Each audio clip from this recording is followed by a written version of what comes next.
اب ان کا 7 دن کا جسمانی ریمانڈ مل گیا ہے FIA کو، فیڈرل انویسٹیگیشن ایجنسی کو۔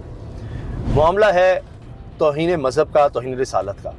اس سے پہلے خبر یہ آئی تھی کہ ان کو پروٹیکٹیو کسٹڈی میں جس طرح لیا گیا ہے، مینٹیننس آف پبلک آرڈر کے ذریعے ان کو پکڑا گیا۔ ان کی ایک ویڈیو جب گردش کرنے لگی اس پر انہوں نے وضاحتیں بھی دیں، لیکن لگتا ہے کہ اس پہ بہت دیر ہو گئی۔ اب اس سارے معاملے پر علماء بھی تقسیم نظر آ رہے ہیں، مختلف رائے نظر آ رہی ہے۔ وہ لوگ جو سخت مخالف رہے ہیں انجینئر محمد علی مرزا کے، یا انجینئر محمد علی مرزا جن کے سخت مخالف رہے ہیں، وہ بھی اب مختلف رائے کا انجینئر مرزا کے حوالے سے اظہار کر رہے ہیں۔ لیکن اس سب کے باوجود ان کی اب مشکلات کم نہیں ہو رہی۔ اس کی کیا وجہ ہو سکتی ہے؟ کیوں؟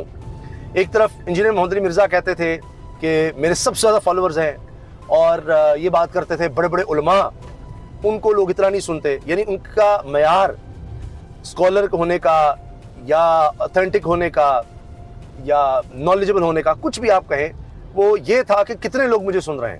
اور جتنے لوگ ان کو سنتے تھے یا ان کے فالوورز تھے 30 لاکھ سے زیادہ، تو انہوں نے واحد معیار یہ رکھا ہوا تھا، ان کی گفتگو سے یہی اندازہ ہوتا ہے کہ میرے سب سے زیادہ فالوورز ہیں یا مجھے لوگ اتنے سنتے ہیں، میرے کروڑوں شاگرد ہیں، وہ یہ کہتے ہوتے تھے۔ بہت سے کیس ان کے اوپر بنتے رہے، یعنی پہلے بھی گرفتار ہوئے، درخواستیں بھی گئیں، لیکن کچھ نہیں ہوا تھا۔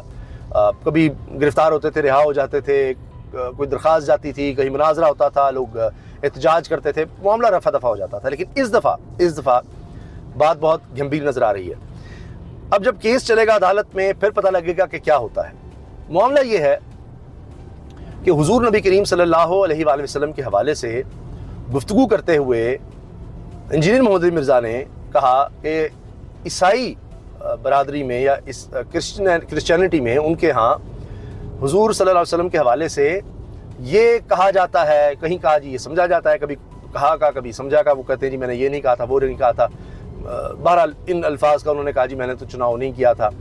تو دونوں ہی ان کے الفاظ ملتے ہیں، کہیں وضاحت میں انہوں نے سمجھا کہا، کہیں کہا جی کہا کہہ دیا، جبکہ پھر عیسائی اسکالرز کہتے ہیں جی ہمارے ہاں ایسا کچھ نہیں، ہم نے کبھی نہیں کہا۔